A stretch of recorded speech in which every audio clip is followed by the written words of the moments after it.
오늘은 요한복음 16장 12절에서 22절까지 말씀을 읽고 설교하도록 하겠습니다. 요한복음 16장 12절로부터 22절까지 말씀입니다. 저 한 절, 여러분 한 절 돌아가면서 읽도록 하겠습니다. 12절부터 보시겠습니다. 성경책을 찾으시고 또 찾기가 어려우신 분들께서는 앞에 화면을 통해서 말씀을 보시기 바랍니다. 12절입니다. 내가 아직도 너희에게 이를 것이 많으나 지금은 너희가 감당하지 못하리라.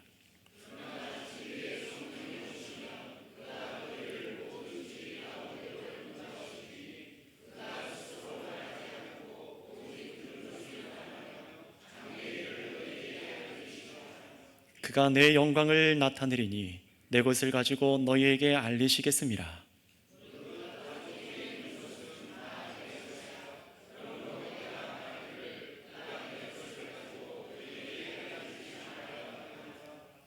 조금 있으면 너희가 나를 보지 못하겠고 또 조금 있으면 나를 보리라 하시니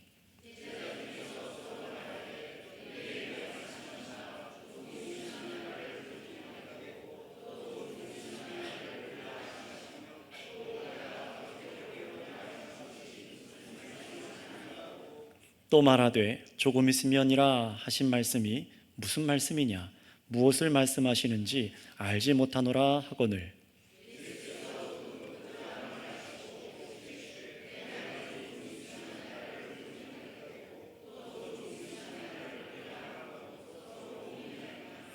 내가 진실로 진실로 너희에게 이르노니 너희는 곡하고 애통하겠으나 세상은 기뻐하리라. 너희는 근심하겠으나 너희 근심이 도리어 기쁨이 되리라.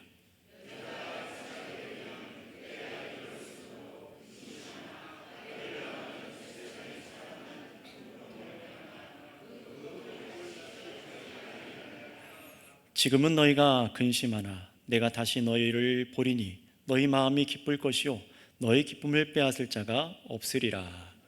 아멘. 오늘은 이 본문 말씀을 가지고 너희의 근심이 도리어 기쁨이 되리라 라는 제목으로 설교하겠습니다. 우리가 지난 시간 11절 앞에 11절 말씀까지 예수님의 말씀을 통해서 성령님께서 우리에게 오시면은 어떤 일이 일어나는지에 대해서 우리가 들었습니다. 성령님께서 믿는 사람들 안에 함께 하실 때 무슨 일을 하십니까? 세상에 대해서, 죄에 대해서, 그리고 의에 대해서, 심판에 대해서 세상을 책망하신다라는 사실을 우리가 알았죠. 다시 말하면 성령님께서 함께 하시는 참된 신자, 구원받은 신자는요,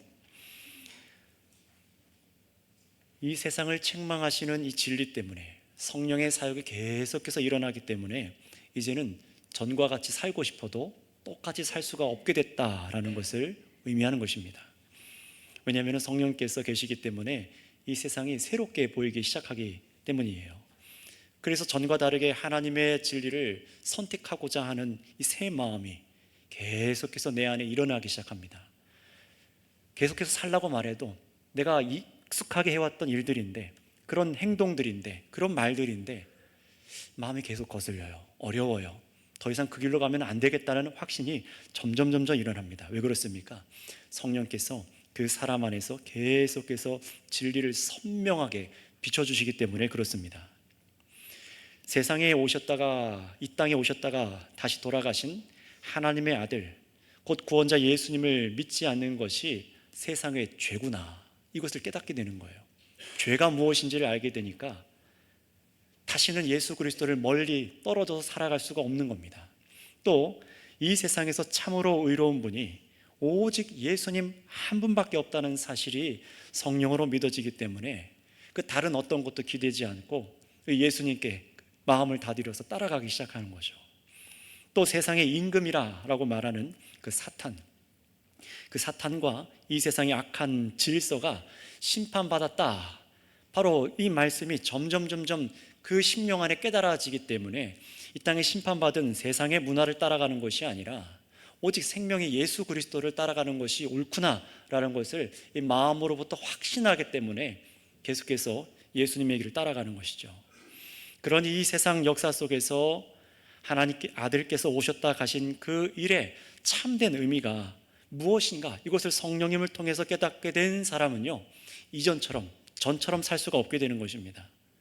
분명히 다른 선택을 할 때에, 내가 예수님 믿고 나서 앞으로 이런 선택을 할 때에 불편한 일들 생길 것이고 내려놔야 될 일도 많다는 것을 압니다.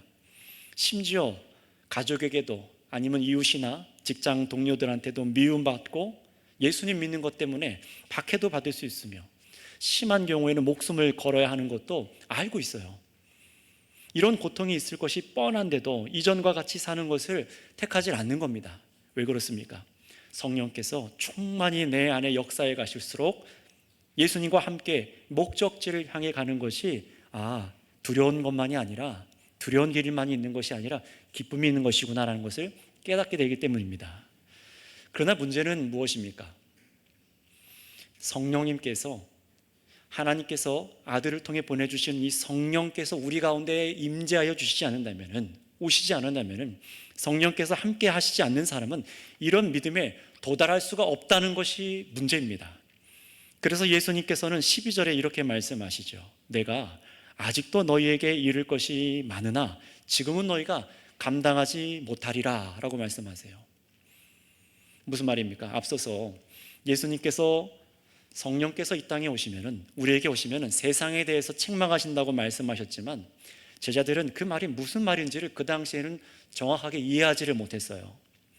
그 말 그대로 성령께서 제자들 안에 임재해 주시지 않았기 때문에 그 말이 무슨 말인지를 이해하지를 못하는 겁니다. 그렇기 때문에 예수님께서는 사실 예수님에 대해서, 아버지에 대해서, 하나님 나라에 대해서 더 많은 것을 제자들에게 가르쳐 주셔야 되지만, 아무리 지금 얘기해 보았자 지금은 믿지도 못하고 깨닫지도 못할 것이기 때문에 더 이상 말씀을 하지 않을 거다라고 얘기하시는 거예요. 자, 그렇다면 여기서 우리가 잘 봐야 됩니다. 예수님께서는 너희가 왜 못 알아듣냐, 왜 진리를 깨닫지 못하느냐고 막 그 앞에서 제자들을 재촉하지 않으시는 거예요. 왜 그렇습니까? 두 가지 이유가 있죠. 첫 번째 이유는 예수님께서 보내주시는 성령님께서 오셔서 사람 안에 믿고 깨달을 수 있는 마음을 주시지 않고는 아무리 진리의 말씀을 들어도 믿을 수가 없기 때문입니다. 성령님이 오시지 않고는 참으로 진리를 깨닫지 못하기 때문에 더 이상 예수님께서 재촉하지 않으시는 거예요. 또 두 번째 이유는 무엇이냐? 이렇게 성령의 임재가 사람 가운데 일어나려면 어떤 과정이 필요합니까? 반드시 예수님께서 이 땅 가운데 십자가에서 죽으시고 부활하시고 하늘로 올라가시는 이 사역을 완수하셔야지만 성령께서 사람에게 오기 때문에 그렇습니다. 따라서 우리가 이 말씀을 통해서 먼저 두 가지 알 수 있는 것은 무엇입니까? 첫 번째로, 우리 역시, 저와 여러분들 역시 예수님께서 보내신 성령의 은혜가 아니고서는 복음을 위해서 살 수도 없고, 복음을 전하기 위해 애쓰다가 두려운 일을 겪을 때에 그 역경을 이겨낼 수 있는 힘이 없다는 것을 우리가 깨닫게 되는 것입니다. 성령께서 세상에 대해서 책망하시는 세 가지 의미가 진정으로 무엇을 의미하는지 듣기는 들었어요. 지난 시간 여러분도 이 자리에 앉아서 다 들으셨습니다. 그러나 듣기는 들어도 도무지 믿어지지도 깨닫지도 못하기 때문에 그저 지식으로만 이 문장을 알 뿐 자기 것이 되지 않는 것입니다. 어떤 사람에게요? 성령께서 계시지 않는 사람에게. 당시 제자들이 그러했습니다. 또 두 번째 알 수 있는 것이 무엇입니까? 두 번째로 우리가 또 분명히 알아야 될 것은, 오늘날 사람에게 성령이 임재하는, 정말 성령의 임재는 예수님께서 이 땅에 이루신 복음의 사역을 다 듣고 믿을 때만 성령의 임재가 일어난다는 사실입니다. 이것을 여러분들이 좀 주목해서 기억하셨으면 좋겠어요. 예수님께서 이 말씀을 제자들에게 그 당시에 주실 때에는 아직 예수님께서 역사 속에서 십자가에 죽지도 부활하시지도 또 하늘로 오르시기 전의 일입니다. 제자들이 그래서 어떻습니까?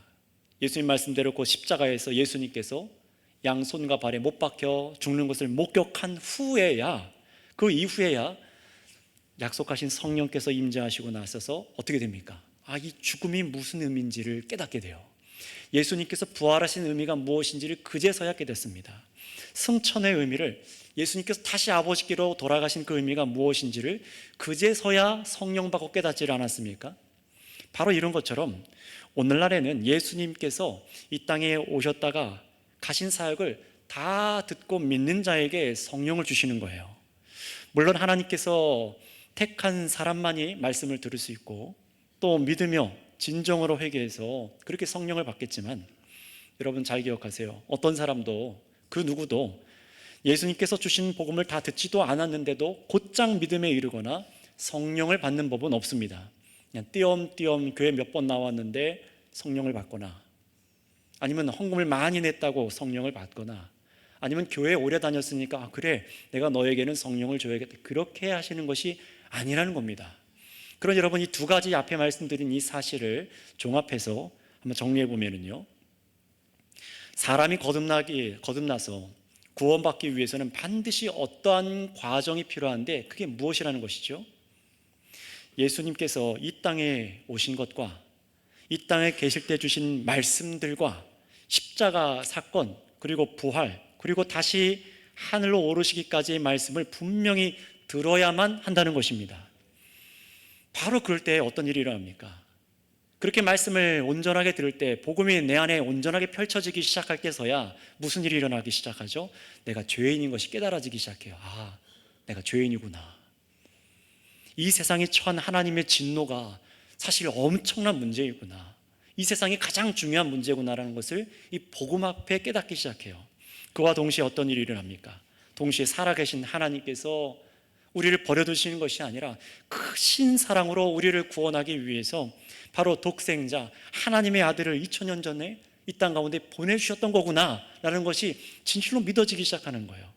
그렇게 복음을 듣고 진정으로 회심하고 이제는 십자가에 못 박혀 죽으신 바로 그분이 하나님의 아들이 나의 구주십니다, 이게 고백되기 시작하는 거죠. 부활하셔서 정말로 믿는 사람에게도 동일한 부활 생명을 주시는 생명의 구주가 되십니다라는 것을, 이 복음을 다 들은 자만이 이것을 알고 고백할 수 있는 것이에요. 바로 이런 사람에게 성령께서 오셔서 참된 거듭남을 경험하게 시켜주시는 것이죠.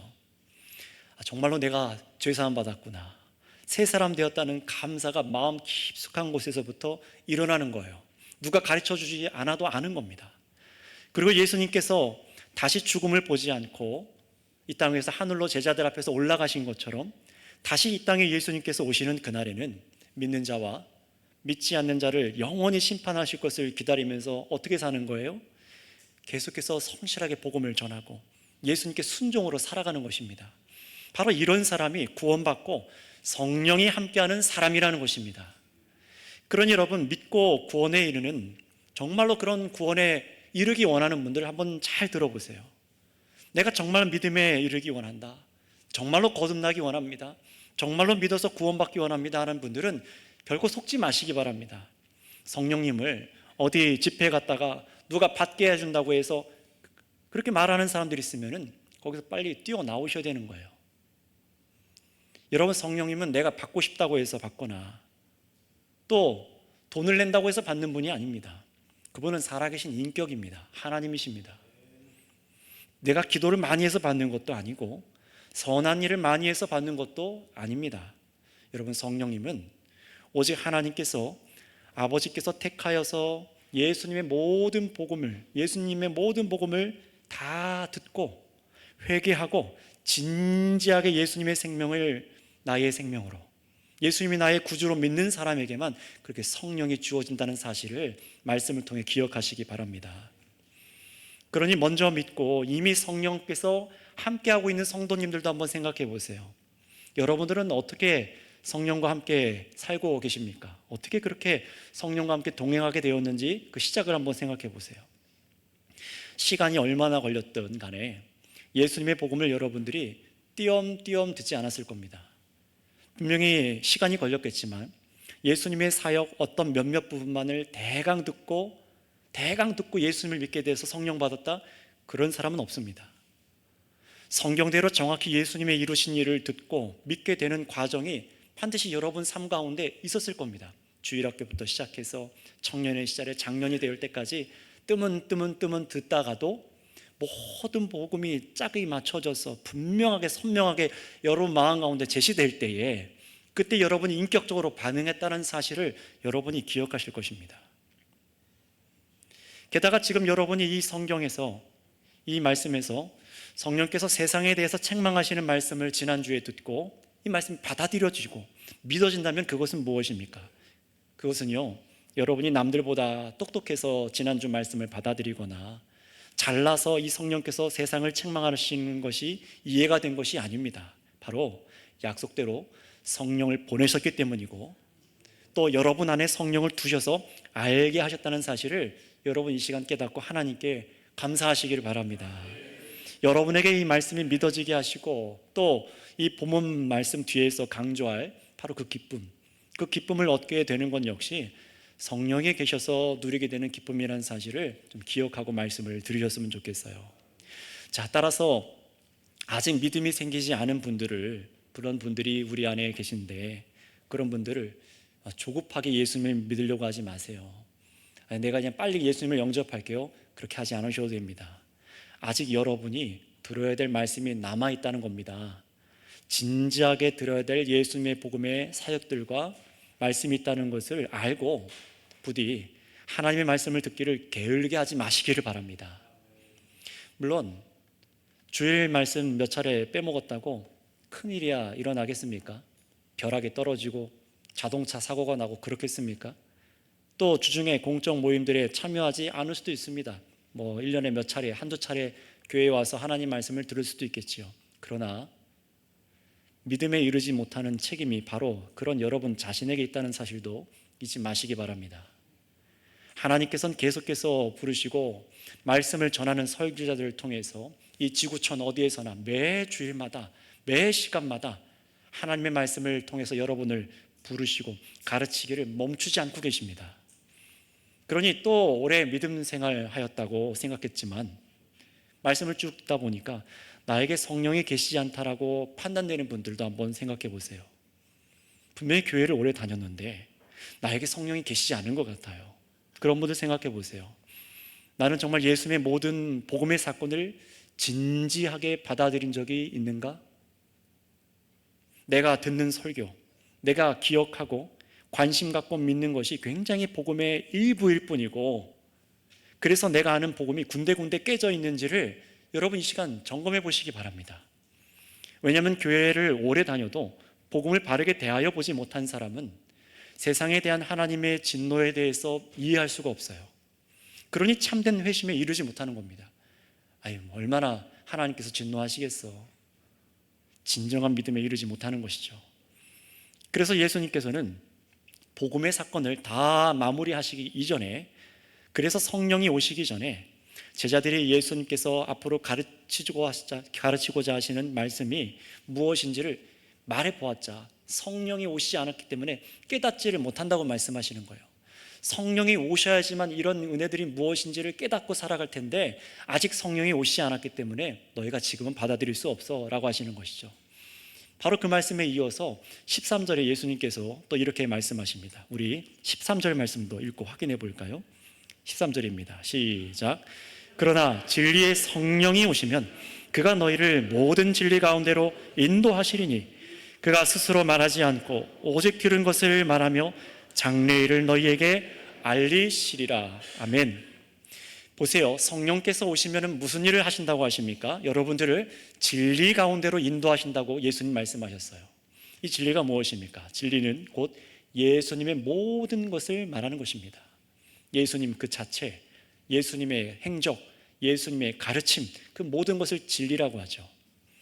예수님께서 오신 신비와 그 이유에서부터 예수님의 참된 정체, 예수님의 사역, 가르친 모든 말씀과 십자가의 죽음과 부활과 승천하신 것, 그리고 예수님께서 다시 오시기까지 그 모든 진리를 깨닫게 하시고 믿어지게 하시는 것이 바로 성령께서 하시는 일이다라고 하시는 거예요.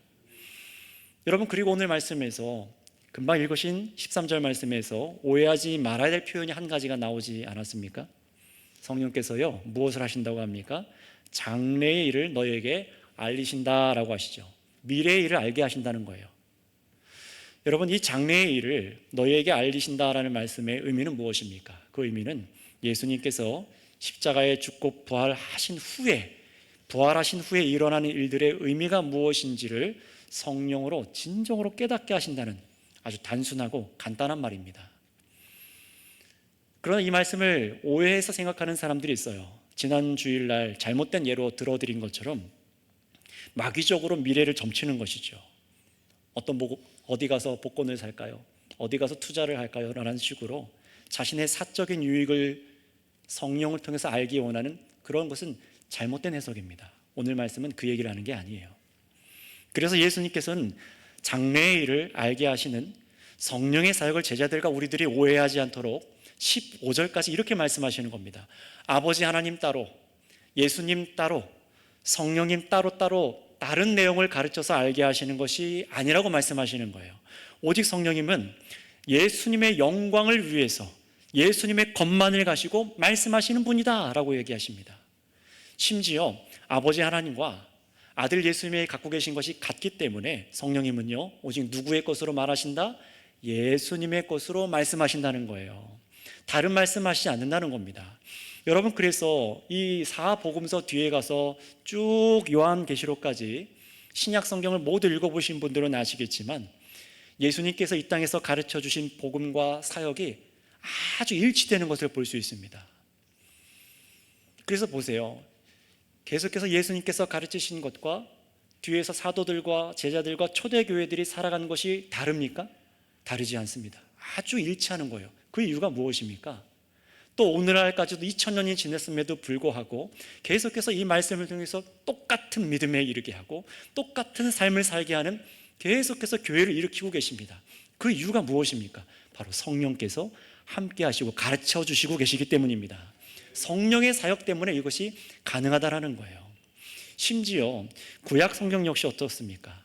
예수님이 오시기 전에 구약 성경 역시 성령의 감동으로 쓰여졌기 때문에 예수님을 중심으로 모든 말씀이 서로 오류가 없다는 것을 우리가 깨닫기 시작해요. 또 반대로 성경 어디에서도 성령님께서 하신 사역이 인간의 정욕을 채우기 위한 일이 없다는 것을 봅니다. 또 예수님의 영광과 관련 없는 일을 하신 적이 없다는 것을 보면서 성령님은 정말로 아버지와 아들의 일을 우리 안에서 가르쳐 주시는 분이구나, 성경 말씀을 진정으로 깨닫게 하시는 분이 이 성령님이구나라는 것을 우리에게 알려주시는 것입니다. 자, 따라서 성도 여러분, 성령 받았다고 말하면서도 오늘날 한국 교회들이 얼마나 많이 말합니까? 성령 받았다라고요. 그러나 그 안에는 가짜들도 있습니다. 그 안에서는 성령 받았다고 말하면서도 여전히 거짓 예언자들을 따라다니거나 돈 주고 미래의 일을 알려고 하는 그런 사람들은 다 가짜 신앙인들입니다. 단정해서 말합니다. 가짜 신앙인들입니다. 기억하세요. 예수님께서 오직 여러분에게 주시고 또 알게 하시려는 것은 무엇입니까? 바로 예수님께서 십자가에 죽으셨다가 다시 살아나시고 승천하신 후에 이루신 모든 신약 성경의 말씀, 이것이 전부입니다. 신약 성경과 구약 성경부터 신약까지 모든 말씀, 이것을 알게 하시는 것이 우리 주님께서 진정으로 알게 하시려는 거예요. 그래서 구약 성경에 예수님을 향한 약속들이 어떻게 이루어졌는지를 여러분에게 알게 하시는 것도 성령의 사역이고, 그래서 세상의 마지막 일들, 요한계시록을 통해서 알게 하시지 않았습니까?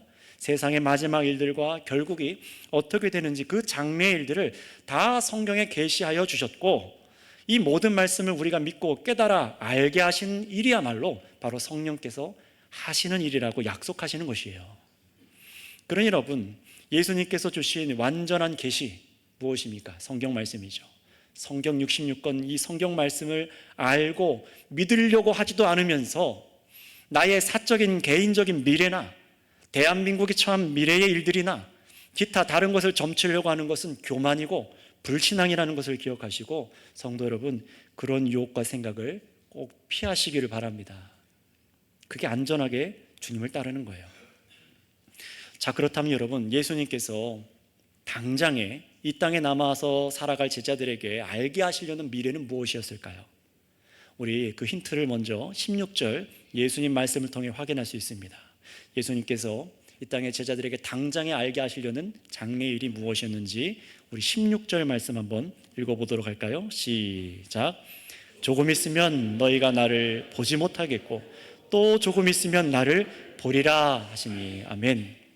여러분, 예수님께서 제자들에게 가장 먼저 알게 하시려는 그 장래의 일은 무엇입니까? 예수님께서 바로 십자가에 못 박혀 죽으셔서 잠시 동안 제자들이 못 보게 되겠지만 어떻게 된다는 거예요? 곧 3일 만에 다시 살아나셔서 제자들을 만나 주신다는 거예요. 내가 너희를 친히 만날 날이 다시 온다는 겁니다. 어떻게 해요? 죽고 나서 부활하여서 만나는 날이 온다는 것입니다. 제자들은 이 말을 처음 들었을 때에 무슨 의미인지를 깨닫지를 못했어요. 그럼에도 예수님께서는 이 제자들이 훗날에 당한 일들을 대비하기 위해서 어떻게 하십니까? 그날에 예수님께서 만나주시는 그날에 다시 살아나셔서 만나주시는 그날에 너희 마음에 기쁨이 가득하게 될 것이다 라고 미리 말씀해 주시는 거예요. 분명히 근심하고 두려워하는 시간을 겪겠죠. 십자가에 예수님께서 못 박혀 죽는 그 시간을 보면서 제자들이 얼마나 불안하겠습니까? 그러나 그 두려워하고 근심하는 시간을 통과하고 나면은 근심이 끝이 아닙니다. 예수님을 따르는 그 끝이 근심이 아닙니다. 무엇입니까? 아무도 빼앗지 못하는 기쁨이 기다리고 있다라고 예수님께서 말씀하시는 거예요. 그렇다면 예수님께서 이렇게 알게 하시고 또 기쁨을 주시려고 하는 이 일의 의미가 무엇인지를 이어지는 20절부터 22절까지 말씀을 통해서 우리가 읽고 한번 확인해 보도록 하겠습니다. 20절부터 22절까지 말씀입니다. 같이 한번 읽겠습니다. 시작. 내가 진실로 너희에게 이르노니 너희는 곡하고 애통하겠으나 세상은 기뻐하리라. 너희는 근심하겠으나 너희 근심이 도리어 기쁨이 되리라. 여자가 해산하게 되면 그때가 이르렀으므로 근심하나 아기를 낳으면 세상에 사람 난 기쁨으로 말미암아 그 고통을 다시 기억하지 아니하느니라. 지금은 너희가 근심하나 내가 다시 너희를 보리니 너희 마음이 기쁠 것이요 너희 기쁨을 빼앗을 자가 없으리라. 아멘. 여러분, 제자들은 예수님께서 떠나가신다고 할 때에 계속해서 근심만 했죠. 실제적으로 제자들이 우려했던 대로 예수님께서 배반당해서 잡혀가시더니 양손과 발에 못 박혀 죽는 것을 두 눈으로 목격했습니다. 여러분, 상상해 보세요. 얼마나 제자들이 근심하게 되었을지를 한번 생각해 보세요. 자신들의 주인이 죽은 겁니다. 자신들의 선생이 죽은 거예요. 자신들의 친구가 죽은 겁니다. 자신의 모든 것을 걸고 따라 나셨던 하나님의 아들이 자신들 눈앞에서 무기력하게 죽은 겁니다. 그러니 그 사랑했던 예수님이 자신들 눈앞에서 죽고 무덤에 묻히는 것을 보면서 엄청난 상실감에 슬퍼하고 고통스러워하는 것은 당연한 것 아니겠습니까? 게다가 옆에 사람들을 보면은 더 복창이 터져요. 더 슬퍼요. 왜 그렇습니까? 세상의 대다수 사람들은 예수님이 사라진 것을 보고 기뻐하고 있습니다. 그 모습을 보면은 더 근심하게 되죠. 세상은요, 자신들의 원수라 여긴 예수님을 죽이고 기뻐합니다. 왜 그렇게 기뻐했습니까? 예수님을 믿지 않으면은 사람의 죄가 그대로 있다라는 그 말이 너무나 싫었던 거예요. 자신이 죄인이라는 것이 드러날까 봐 그게 싫은 겁니다. 예수만 나를 정죄하지 않으면, 예수님만 말하지 않으면, 저 사람만 말하지 않으면 내가 아무런 문제가 없이 그냥 세상 편하게 살아가고 눈 감고 살아갈 수 있을 텐데 예수라는 존재 때문에 내가 죄인인 게 드러나는 거예요. 또 예수님 자신을 믿어야지만 하나님 아버지께로 갈 수 있다는 말을 그들이 얼마나 싫어했는지를 한번 기억해 보세요. 그래서 세상은 예수님을 미워했고 박해했고 드디어 원하던 대로 죽이고 기뻐합니다. 사탄 역시 하나님의 아들을 죽였다는 것에 잠시 기뻐했을 거예요. 여러분, 그러나 어떻습니까? 이 상황이 180도 역전되지 않았습니까? 세상의 기쁨은 오래가지 못했던 것처럼 제자들의 근심 역시 3일을 넘기지 못했습니다. 왜 그렇습니까? 바로 예수님께서 죽음에서 다시 살아나셨기 때문에 그렇습니다. 예수님께서는 바로 이 곧 일어날 십자가 죽음과 이 부활을 제자들에게 가르쳐 주셨던 거예요. 예수님께서 살아나셔서 친히 제자들을 만나 주실 것이고 그때에는 너희들이 아주 마음에 기쁨이 넘칠 것이다. 다시는 빼앗기지 않을 것이다 라고 약속하시는 것이죠. 자, 그런데 여러분, 여기서 우리 모두가 주목해야 될 표현이 있습니다. 예수님께서 제자들이 근심하다가 예수님을 다시 보고 기뻐하게 되는 것을 비유해서 말씀하셨어요. 어디에 비유하셨죠? 출산에 대해서. 여자가 아이를 출산하는 것에 비유하신 거예요. 여인이 아이를 출산할 때가 되면은 그 고통이, 그 근심이 얼마나 커집니까? 산딸이 다가와요. 언제 예정일이 다가옵니다. 점점 근심하죠. 아기를 낳을 때 얼마나 고통스럽습니까? 태어나기 직전까지 옆에서 지켜보는 남편도 가족도 근심하지 않을 수 없는데 산모는 얼마나 더 근심이 크겠어요. 온 몸이 나 죽겠다고 엄청난 고통의 정보를 뇌에다가 막 보내잖아요. 폭포수처럼 막 쏟아내지 않습니까? 그게 짧아도 고통이고 몇 날 며칠의 고통으로 근심하는 그런 엄마들도 있지 않습니까? 그러나 어떻게 됩니까? 그러다가 아이가 나오고 나면은 얘기가 달라지는 거예요.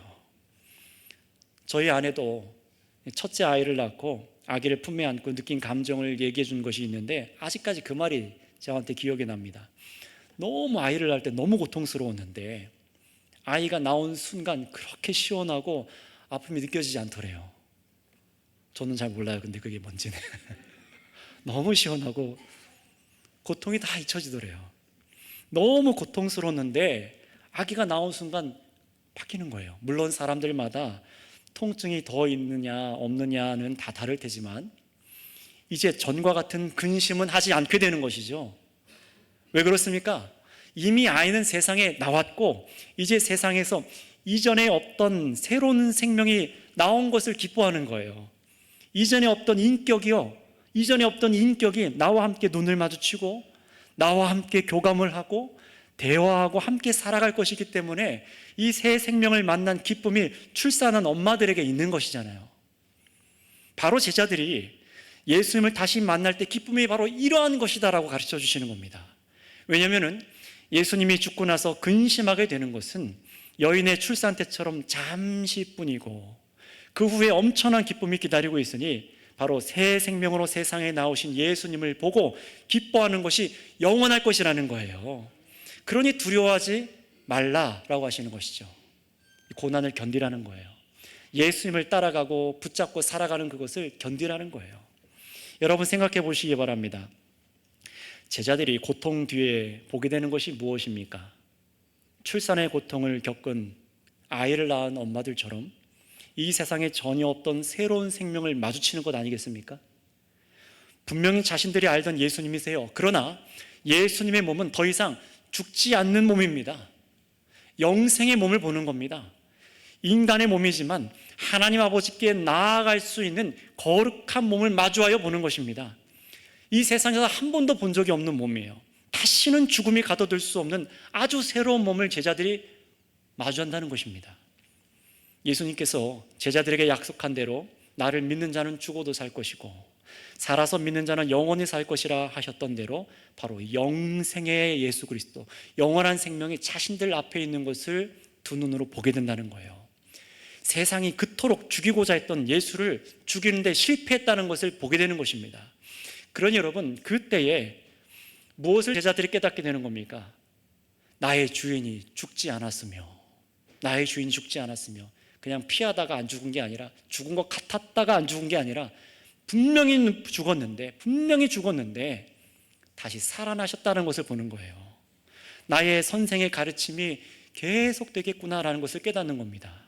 나의 친구가 영원히 나를 사랑할 것이며 하나님의 아들께서 모든 믿는 자에게 영원한 구원이 되어주시는 것을 두 눈으로 목격하고 기뻐하게 되는 것입니다. 그래서 그때에는 제자들에게 누가 더 설명하지 않아도 이 놀라운 생명이 자신들 눈앞에 있는 것을 보면서 마음의 근심이 사라지고 기뻐하게 될 것이 너무나 당연한 것이죠.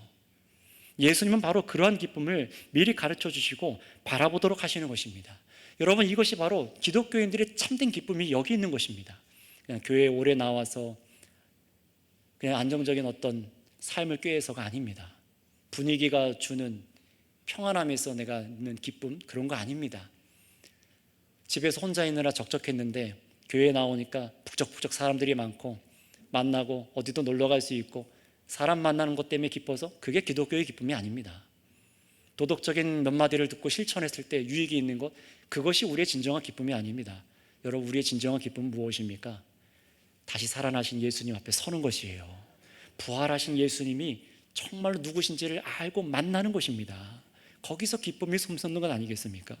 그렇다면 성도 여러분, 오늘 이 말씀, 예수님께서 이 말씀으로 자신을 따라오라라고 계속해서 여러분에게 무엇을 말씀하시는 것이죠? 무엇을 기뻐하도록 지금 가르치시는 겁니까? 오늘 말씀대로 죽으셨던 예수님께서 부활하셔서 다시 이 세상 가운데 서 계신 것을 보라는 거예요. 거기서 기쁨을 얻으라는 겁니다. 말씀으로 깨달으라는 거예요. 지금 여러분들을 부르시고 인도하고 계신 분이 바로 죽음을 이기시고 영원히 사시는 분이라는 사실을 깨달으라는 겁니다. 바로 이 사실을 여러분이 말씀을 듣는 가운데 마주하시는 순간부터 여러분들은 이전에 본 적 없는 너무나 생소한 기쁨이 다가오기 시작하실 겁니다. 저와 여러분들도 이 요한복음 말씀을 들으면서 우리가 예수님을 계속해서 따라가고 있잖아요. 그렇게 따라오게 하시는 거거든요. 그렇다면 무엇을 보기 위해서 여러분 이렇게 예수님을 따르시는 겁니까? 무엇을 보기 위해서 교회에 나오고 신앙생활을 하시는 겁니까? 바로 죽음을 이기신 예수님, 세상이 이기지 못한 그 예수님의 계심을 보기 위해서 이 자리에 있는 것입니다. 요한복음을 따라가는 이유도 여기에 있는 거예요. 정말로 죽음을 이기신 분이 계시구나, 그분이 나의 구주시구나라는 것을 보기 위해서 말씀을 따라가고 있는 겁니다. 분명히 그렇게 하기 위해, 정말로 믿음으로 살기 위해 성령을 따라 살아갈 때 여러분 미움도 당하고 포기해야 될 것들도 있고 박해도 받고 심지어 죽임을 당하는 일까지 당할 수 있다는 그 말 때문에 내가 교회 나온 게 잘한 걸까? 내가 저 집사 따라와서 교회 나왔는데 참 잘한 일인가? 내가 예수님을 너무 깊이 믿지는 말아야 되는 것 아닌가? 이런 근심하고 있는 바로 우리들의 손을 잡고 말씀이 지금 이끌어가고 있는 겁니다. 어디로 이끌어가고 있지요? 그 목적지는 고난이 아니에요. 고난으로 이끌어가지 않습니다. 죽음도 목적지가 아닙니다. 바로 기쁨으로 내려가고 있습니다. 기쁨으로 내려가고 있다는 거예요. 그러니 여러분 미리 두려워하지 말고 겁을 먹을 필요가 없다라고 예수님께서 말씀하시는 것이죠. 여러분의 인생이 그렇다는 거예요. 우리의 인생이요. 그래서 성도 여러분, 이 요한복음 연속 설교가 여러분에게 뭐라고 생각하십니까? 지금 하나님께서는 설교자를 통해서 그저 옛날 이야기를 들려주는 것이 아니잖아요. 지금 하나님께서는 이 말씀으로 사람에게 유일한 기쁨의 주인이 되시는 예수님께로 여러분을 이끌어가고 계신 것입니다. 유일한 기쁨이라고 말씀드렸어요. 세상에 여러분이 누리는 기쁨들이 있지 않습니까? 음식으로, 아니면 취미생활로, 어떤 사람으로, 돈으로 통장에 쌓여가는 잔고를 보면서 집과 여행 다니는 것으로 그 기쁨들 어떻습니까? 건강 잃으면 한순간에 사라지고 사기 한 번이면 사라지고 분명히 있는 것 같아서 기쁜데 뒤돌아서면 마음이 공허해요. 그게 우리가 다 아는 사실입니다. 이 땅에 있는 기쁨은 무엇도 영원하지 않다는 사실을 우리가 알고 있는데도 그냥 가려둔 채로 그냥 살아가고 있지 않습니까? 이거 좋은 거야, 기쁜 거야 라고요. 그러나 여러분, 하나님께서 주시는 기쁨은 그런 기쁨이 아닙니다. 유일하실 뿐만 아니라 영원히 사람을 만족시키는 기쁨이라는 것입니다. 바로 거기로 우리를 이 말씀이 인도해 가고 계신 거예요. 죽음 앞에서도 우리를 사랑하시는 분, 그 죽음을 다 이기시고 사신 예수님께로 인도해 가시는 겁니다. 왜 그렇습니까? 하나님께서 우리를 부르신 이유가 이 땅에 사는 날이 우리를 근심투성이 속에서 살게 하시기 위해서가 아니라 다시 사신 예수님과 우리가 영원히 함께 하시는 기쁨을 주시기 위해서 부르신 것입니다. 바로 이 믿음으로 얻는 기쁨에 여러분을 견고하게 세우시려고 하는 것이 이 요한복음의 말씀인 거예요. 그리고 가르쳐 주시는 겁니다. 이 부활의 예수님을 향한 믿음과 기쁨을 얻었을 때에 그 기쁨을 평생에 잃어버리지 않도록 누가 여러분과 영원히 함께 하실 것을 가르쳐 주신 거예요? 그렇습니다. 바로 성령님이십니다.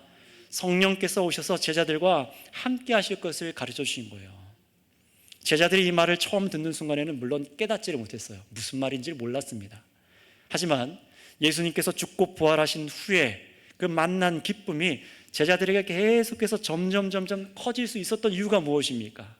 끝까지 예수 그리스도를 부인하지 않고 십자가에 꽉 걸려 매달려 죽은 베드로나 칼이 들어오면서 참수당할 때 죽었던 사람들이 끝까지 마음에 예수님을 향한 열정과 열망이 더 확신 가운데 커져서 기쁨을 잃지 않고 죽을 수 있었던 이유가 무엇입니까?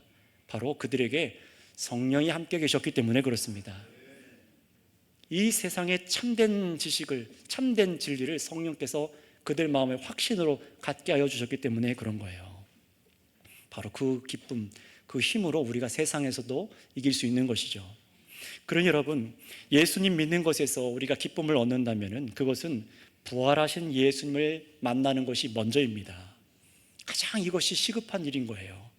우리도 이 말씀으로 부활하신 예수님을 만나는 것이 먼저야 된다는 겁니다. 거기서 기쁨을 얻기를 힘쓰셔야 되는 거예요. 그리고 죽고 부활하신 예수님의 복음이 그래서 점점 더 믿어지고 깊이 믿어지고 그 누구도 이 기쁨을 빼앗지 못한다는 확신이 있게 하시는 분이 성령의 사역이라는 사실을 오늘 깨닫고 정말로 주님, 나에게도 그런 성령의 사역이 일어나기를 원합니다라고 간구하시기 바랍니다. 성령님께서는 예수님께서 죽고 부활하셨기 때문에 참으로 세상에 예수님을 믿지 않는 것이 죄라는 것을 여러분에게 더욱 알게 하실 거예요. 예수님 믿지 않는 것이 왜 죄인지를 분명하게 알게 하실 겁니다. 또 성령님께서는 이 세상에 의로운 분이, 의로운 가르침이 오직 예수님 말씀과 그분밖에 없다는 사실을 진리로 여러분 마음 가운데 받아들여지게 하실 겁니다. 머리가 아니라 삶으로요. 또 부활하신 예수님 때문에 예수님을 죽인 이 세상 질서가 결코 우리가 마음을 두고 따라가서는 안 된다는 사실을 더욱 믿어지게 하실 것입니다. 왜냐하면 이 세상 질서는 심판받은 것이기 때문에 그렇습니다. 이것을 믿게 하시는 분, 이것을 살아내게 하시는 분도 성령의 사역인 거예요. 바로 예수님의 제자들이 부활하신 예수님을 만난 후에도 기쁨을 잃어버리지 않고 그렇게 살아갈 수 있었던 이유지요. 따라서 성도 여러분, 예수님께서는 자신에게로 나와서 지금 함께 걸어가고 있는 여러분들을 근심으로 몰아넣는 것이 아니란 사실을 기억하시기 바랍니다. 이미 믿는 분들에게는 더욱더 이 예수님에 대한 기쁨이 가득하게 하시기 위해서 이 말씀을 주님께서 주시고 계신 거예요. 그러니 기억하세요. 제자들이 근심 후에 곧 기쁨을 얻게 될 것이라 이 약속하신 것처럼 우리 역시 예수님을 따르다가 겪게 되는 근심 뒤에는 무엇이 기다리고 있습니까? 기쁨이 기다리고 있다는 사실을 오늘 말씀을 통하여 마음으로부터 믿으시기를 바랍니다. 그래서 여러분 고난을 겪을 때마다 근심이 아니라 예수님께서 정말로 살아계시며 죽음을 이기신 그 의미가 얼마나 크고 놀라운 것인지를 성령으로 깨닫고 기쁨을 잃어버리지 않는 은혜가 우리 선교교회 모든 분들에게 있기를 우리 예수님의 이름으로 축복합니다. 함께 기도하겠습니다. 이 시간